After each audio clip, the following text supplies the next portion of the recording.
ভাই হাদি হত্যার বিষয়ে তো এখনো পুনরায় তদন্ত চালু আছে সম্ভবত। আপনি নির্ধারিত করে এটা ওইটা বলতে পারেন। পোশাক পরিবর্তন করলে কি মানসিকতা পরিবর্তন হবে? এখন কি আগের সরকার আছে? এখন জনগণের সরকার। ফ্যাসিবাদী সরকার ব্যবস্থার মধ্যে ছিল, সেই সময় অন্যান্য সকল প্রতিষ্ঠানের মতো পুলিশের এই প্রতিষ্ঠানটি, পুলিশ বিভাগও ক্ষতিগ্রস্ত হয়েছে।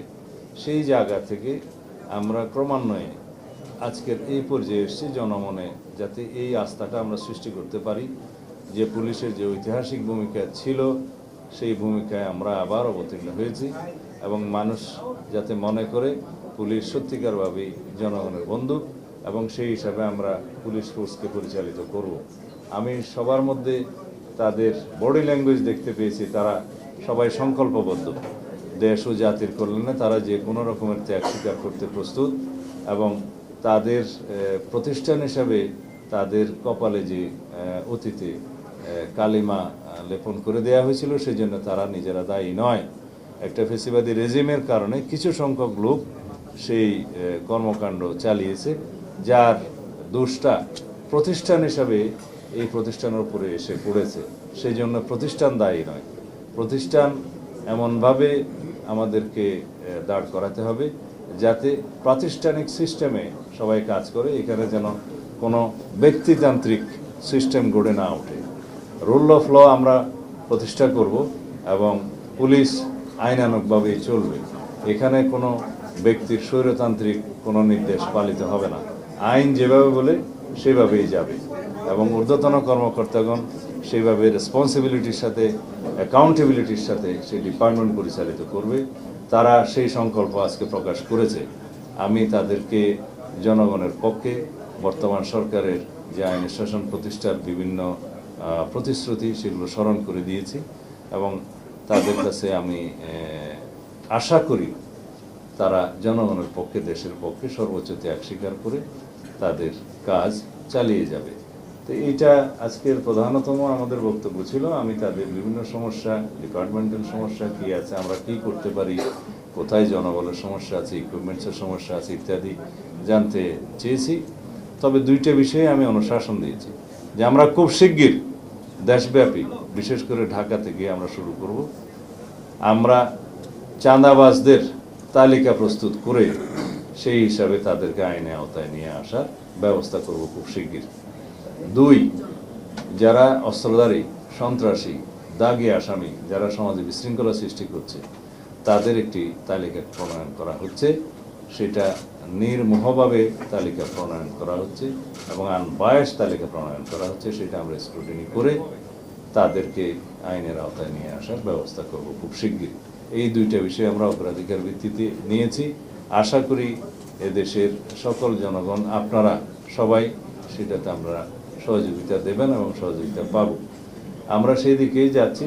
আমরা জনগণকে এইভাবে আশ্বস্ত করতে চাই যে আমাদের সর্বোচ্চ প্রচেষ্টা থাকবে যাতে দেশে শান্তি শৃঙ্খলা বজায় থাকে, আইনের শাসন প্রতিষ্ঠা হয় এবং জনগণের স্বস্তি থাকে। এইভাবেই আমরা এগোতে চাই। আশা করি আপনারা এই মেসেজটি সারা জাতিকে দেবেন এবং আপনাদের মাধ্যমে সারা জাতি অবগত হবে। আশা করি আমরা যাতে খুব শিগগিরই আমাদের কর্মকাণ্ড পরিচালনা করতে পারি যেভাবে আমরা পরিকল্পনা করছি। অপটিক্যাল ব্রাইটেনার, কালার গার্ড এবং ডার্ট লক সমৃদ্ধ অ্যাডভান্স ফর্মুলায় এলো নতুন রে ডিটারজেন্ট পাউডার। এখন কি আগের সরকার আছে? এখন জনগণের সরকার এবং গ্রহণযোগ্য বিশ্ব স্বীকৃত নির্বাচনের মধ্য দিয়ে গণতান্ত্রিক রাজনৈতিক সরকার প্রতিষ্ঠিত হয়েছে। সুতরাং আগের সাথে তুলনা করলে চলবে না। দ্বিতীয়ত, আমি প্রথম দিনই মন্ত্রণালয়ে যোগদান করার পরে আপনাদের নিশ্চয়ই মনে আছে বলেছি যে চেইন অফ কমান্ড থাকতে হবে, স্টাবলিশ করতে হবে। এখন যে প্রশ্ন আপনি তুললেন যে একজন ওসি সরাসরি মন্ত্রীকে ফোন করবে কিনা, সেটা আমরা অ্যালাউ করি না।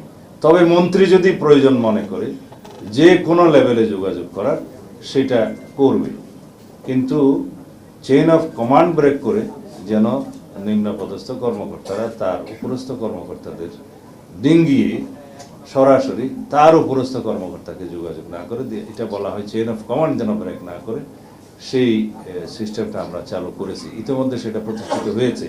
এই মেসেজ আমাদের ডিপার্টমেন্টের সবার কাছে গিয়েছে।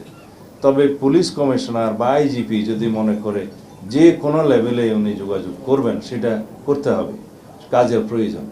এখানে চেইন অফ কমান্ডটা বজায় রাখতে হয় নিচের থেকে উপরে, কিন্তু উপর থেকে যে কোনো প্রয়োজনে যে কোনো লেভেলে যোগাযোগটা রাখবে, যে কোনো পর্যায়ে, সেটা নিয়ম। আমার মনে হয়, আশা করি আপনারা আনসারটা পেয়েছেন। ধন্যবাদ। এইটার ব্যাপারেও আমরা আমার একটা কোশ্চেন আছে। ঢাকার রাস্তার সংখ্যা বাড়ছে না, আয়তন বাড়ছে না, প্রতিদিন ঢাকার রাস্তায় প্রচুর নতুন আমি বুঝতে পেরেছি। এই ব্যাপারে আমরা একটা সেল গঠন করে দিয়েছি ডিএমপির ক্ষেত্রে। ডিএমপি কমিশনারকে আমরা অনুরোধ করেছি আমাদের যে ট্রাফিক ডিপার্টমেন্ট আছে তাদের সাথে বসে আমরা কিভাবে যানজট কমাতে পারি, তারা এক সপ্তাহের মধ্যে আমাদেরকে একটা রিপোর্ট দিবে।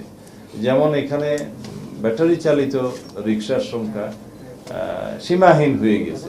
ভিআইপি রুট সহ মেইন রুট যেখানে আছে, যেখানে নন মোটরাইজ ভেহিকেল চলার কথা না, সেই জায়গায় অসংখ্য এই ব্যাটারি চালিত গাড়ি চলেছে। এটা কিভাবে নিয়ন্ত্রণ করা যায়, এবং আজকে আমরা বলেছি পরীক্ষামূলকভাবে উত্তরা থেকে, যেটা এয়ারপোর্ট রুট থেকে শুরু করে এই ভিআইপি রুট হয়ে সচিবালয় হয়ে এই রুটটা, যেটাকে আমরা ভিআইপি রুট হিসেবে জানি, এইখানে প্রাথমিকভাবে আমরা এই চলাচলগুলো সীমিত করব, নিয়ন্ত্রণ করব ব্যাটারি চালিত গাড়ি।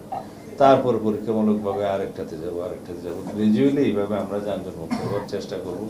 কি কারণে আমরা যানজট হচ্ছে সেটা আমরা অনেকেই জানি, তারপরেও আরো কিছু খুঁটিনাটি বিষয় আছে, এগুলো পরীক্ষা নিরীক্ষা করে আমরা বলছি একটা রিপোর্ট দিতে। যেমন আমরা নিজেরাই ট্রাফিক সিগন্যাল মানি না। বামের লেনটা উন্মুক্ত থাকার কথা, বামের লেনে গিয়ে গাড়ি বসে থাকে। এগুলোর জন্য আমরা সিটিজেন হিসেবেও আমরা দায়ী। আমরা এই সচেতনতাটা আবার সৃষ্টি করতে চাই, যাতে আমরা প্রত্যেকেই ট্রাফিক আইন মেনে চলি এবং ট্রাফিক পুলিশকে সহযোগিতা করি, তাহলেও কিন্তু অনেকটা সমাধান হয়। এই বিষয়ে আলাপ হয়নি, তবে এটা আলাপের বিষয় না, এটা তো সাধারণভাবেই মেনে চলতে হবে যে যারা সাংবাদিক বন্ধুগণ পরিচয় দেওয়ার পরে যেন হয়রানি না করে, এটা সাধারণ বিষয়। ভাই, এই হাদি হত্যার বিষয়ে তো এখনো পুনরায় তদন্ত চালু আছে সম্ভবত। আগে যে চার্জশিট দাখিল করেছিল নারাজি দেওয়ার পরে আবার সিআইডি তদন্ত করছে। তো তদন্তাধীন বিষয়ে আমি বিস্তারিত কোনো বক্তব্য দেব না। তদন্তটা সমাপ্ত হোক, তারপর আমরা ব্যবস্থা নেব। তদন্ত সমাপ্ত হোক, আপনি নির্ধারিত করে এটা ওইটা বলতে পারেন। এই বিষয়টা পরে, পোশাক পরিবর্তন করলে কি মানসিকতা পরিবর্তন হবে সেটা পরে। এটা আমরা পুলিশ ডিপার্টমেন্টের সাথে আলোচনা করে যথাযথ ব্যবস্থা নেব। ধন্যবাদ।